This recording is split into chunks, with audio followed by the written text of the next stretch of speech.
Mensagem do céu. Adonai falar ao seu coração, não é? Queridos, eu estava falando sobre a questão de judeus que foram mortos na França, estavam no mercado kasher ou kosher, depende de se você quiser usar o Yiddish ou o hebraico, não é? E aí a única coisa que aquelas pessoas estavam fazendo, eles estavam no mercado judaico, porque a nossa alimentação é diferente. Nós não somos melhores do que você, do que ninguém, queridos. Somente a nossa alimentação, ela é diferente porque o Eterno mandou e a gente tem procurado cumprir aquilo que Ele mandou a gente fazer. Manda quem pode, obedece quem tem consciência, queridos, porque juízo é tudo que nós não queremos. Nós não queremos juízo sobre nós, queridos, não é? A gente sabe que Adonai ajunta onde não semeou e colhe, ajunta onde não espalhou e colhe onde não semeou, meus amados, não é? Olha só. Queridos, eu quero ler um texto para vocês que eu tenho sido acusada constantemente, não é? Porque quando houve essa situação das mortes de pessoas judias como eu, houve uma grande migração, está havendo uma grande migração de judeus franceses para Israel. As pessoas, quem já participou do incêndio, quando vê fumaça, meus queridos, não querem estar lá, não é? Quem passou pela Segunda Guerra e sobreviveu, pode acreditar que ensinou muito bem os seus filhos, os seus netos, seus bisnetos, se virem fogo, saia correndo. E agora, por algum motivo que eu não compreendo de maneira nenhuma, nós passamos também, há muitos séculos atrás, já pela Inquisição, ou seja, nós tivemos de ter as nossas famílias, para poder entrar aqui no Brasil, em outros lugares do mundo, tiveram de se converter ao cristianismo, chamado cristãos novos, alguns outros chamam de marranos. Marranos por quê? Porque não bastava você dizer que se converteu, você tinha que comer porco na sequência, não é? E para nós, muitos ali foram executados porque eles queriam fazer um bem bolado, fazer de conta, falar, olha, eu estou falando uma mentira aqui, Adonai, mas eu jamais vou te deixar. Mas aí a obrigatoriedade, na sequência da pessoa declarar que estaria se convertendo ao cristianismo, ela teria de comer porco. Então foram chamados de marranos, que quer dizer porco, queridos, não é? E aí o que acontece? Em vários lugares no mundo, desde muito tempo atrás, Hitler usou isso como slogan, de dizer que foram os judeus que mataram o Messias, queridos. Né? Os judeus foi que matou Jesus. Né?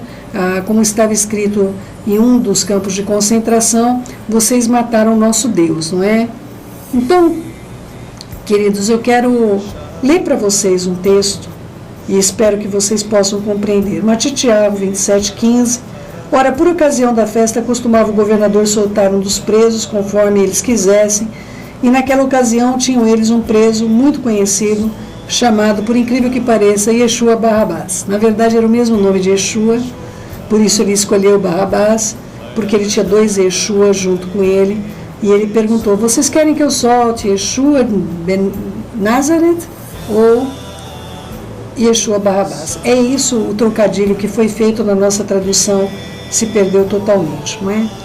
Entrando, pois, o povo reunido perguntou-lhes Pilatos, a quem quereis que eu vos solte, Barrabás ou a Yeshua Barrabás ou Yeshua Ben Nazareth, que vocês chamam de Messias?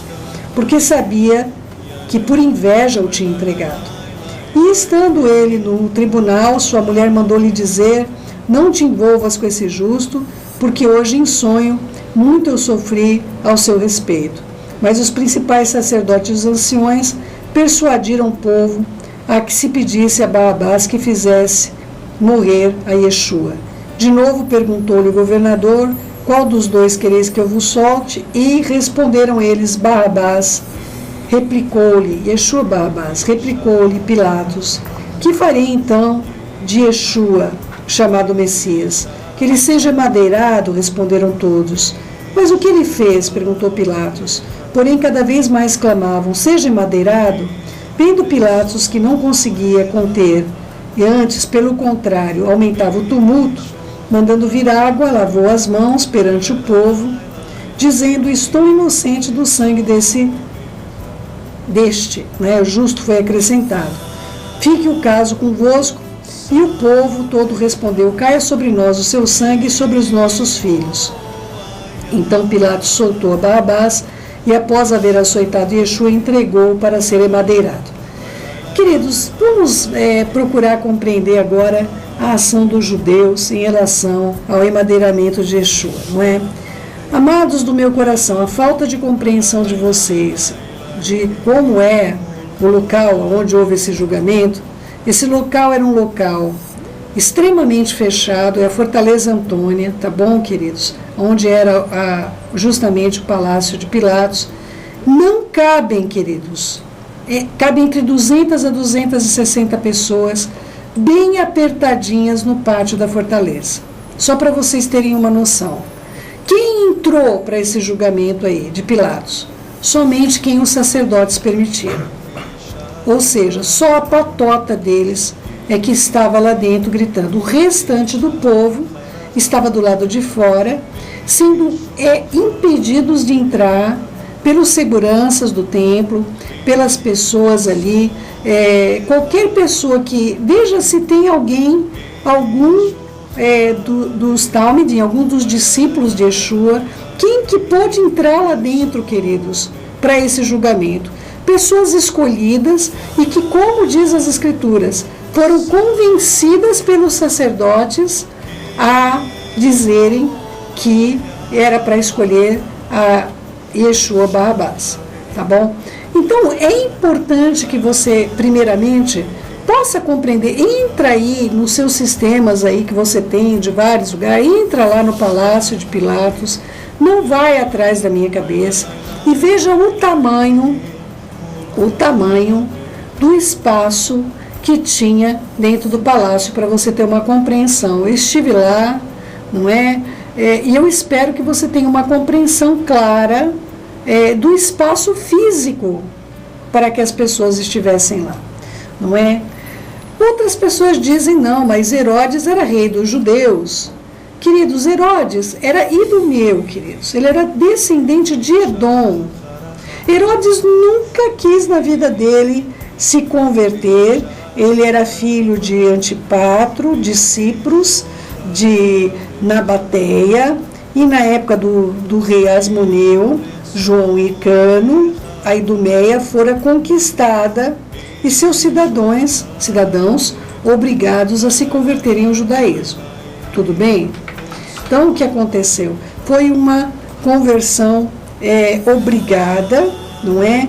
Porém, meus queridos, para você compreender como Herodes era convertido, ele mandou matar o irmão dele para poder ficar com a cunhada, por isso ela se chamava Herodias porque ela foi colocada como Herodes, não é? Que é um título, não é? Então, meus queridos, esse homem ainda teve atração sexual pela própria filha dessa mulher, a sobrinha, queridos, não é? Então, queridos, esse homem foi convertido ao judaísmo só de boca, como tantos nós vemos aí, dizendo-se convertidos, não é? E que um dia vão se encontrar, todos nós, meus amados, vamos nos encontrar com o Eterno. Eis uma coisa que nós não podemos ter dúvida da nossa salvação, meus amados. Eis uma coisa que nós não podemos brincar. Nós não podemos brincar com esse tipo de coisa, não é? E aí, o que aconteceu, queridos? Eu quero explicar para vocês. Yeshua foi julgado por um rei inconstitucional, não é? Eu tenho até medo de falar essas coisas, queridos, mas para bom entendedor, meia palavra basta. Vamos supor que a nossa presidente não fosse brasileira, não é? Nossa posição. Será que constitucionalmente é legal essa regência? Não é? Eu estou te falando pelos princípios da lei. Vamos supor, vamos sair do Brasil, vai. Vamos supor que, imagina, uma coisa absurda, não é? Que o presidente Barack Obama fosse queniano, vamos supor. Não fosse americano, não é? é uma suposição, queridos, não é? A gente pode supor várias coisas, não é? Para bom entendedor, meia palavra basta. Então, será que seria legítima a regência dele sobre os Estados Unidos, essa regência? Será que eu posso dizer que a regência de Herodes era uma regência legítima para decidir o futuro de uma pessoa, como Yeshua, condenado à pena de morte, viu, queridos? Yeshua foi julgado por um tribunal injusto, pegaram ele de noite, não podia fazer isso, mandaram de noite reunir o Sinédrio, não é? Yohanan, João 18:15, e Shimon Kefa, não é? Você conhece como Simão Pedro, e o outro discípulo, o outro Talmide, seguia Yeshua, sendo esse discípulo conhecido do sumo sacerdote, entrou para o pátio deste com Yeshua. Queridos, só para vocês terem uma noção como é que foi o julgamento de Yeshua. Para poder entrar lá dentro, meus amados, Yohanan só entrou, se era Yohanan mesmo, discípulo amado, este Talmide só entrou porque ele era conhecido do sumo sacerdote e os serviçais o conheciam. Kefa, porém, Pedro ficou fora, junto à porta, saindo, pois, o outro discípulo, que era conhecido do sumo sacerdote, falou com a encarregada da porta e então levou o Kefa para dentro. Então a criada encarregada da porta perguntou a Kefa, você já sabe que aí vai haver a negação dele de Yeshua. Queridos, ambos os julgamentos, na verdade, ambas as audiências, ela tinha um quórum escolhidos justamente por esse povo, pelos sacerdotes. Então, queridos, eu vou dizer a você uma coisa muito importante, e eu espero que você guarde. Ninguém, como o próprio Yeshua disse, poderia tirar a vida dele, mas ele voluntariamente entregou. E ele morreu por minha causa e por sua causa, se você verdadeiramente acredita no testemunho dele sobre a sua vida, não é? Yeshua, ele morreu por nossa causa, nós matamos ele. Ele foi o sacrifício, o cordeiro, por causa dos nossos pecados, não é? Queridos, essa coisa entre cristãos e judeus tende a acabar, queridos. Yeshua disse que ele veio, e por meio de Shaul HaShaliach, apóstolo Paulo, ele já falou que pela morte dele, ele quebrou, derrubou a separação que havia entre as pessoas que confiam no nome dele, judeus e gentios. Quando é que esse sonho da minha vida vai se cumprir? Sonho de Shaul HaShaliach. E que é mais triste, me parte o coração, o sonho do Eterno. O sonho do Eterno de ver unidos judeus e gentios, crentes no Mashiach, que nasceram de novo. Eu fico muito triste quando eu vejo qualquer tipo de perseguição contra o povo judeu. Eu fico muito triste, principalmente para afastá-los mais ainda do Mashiach, mais ainda do Messias de Israel, porque nenhum judeu vai querer aceitar alguém pelo qual ele é acusado de ter assassinado. Eu espero de coração, meus queridos, no caso de Yeshua, o que aconteceu foi assassinato mesmo, viu, amados? Uma sentença injusta, não é? Para uma pessoa completamente inocente. Isso é assassinato. E o Eterno ordenou, não assassinarás. E isso é uma pena de morte que não foi pena de morte. Foi justamente um assassinato. Um complô para assassinar alguém. Eu espero de coração que essa barreira monstruosa que continua existindo, não é? Entre as pessoas que se dizem crerem no mesmo Adonai, no mesmo Messias, e que tem disponível para si a Ruach HaKodesh. Que essa construção de muros que tem sido feita, possamos pegar esses mesmos tijolinhos para construirmos pontes, queridos, que façam com que nós possamos caminhar diante de tudo que nós temos para enfrentar, e falta muito pouco.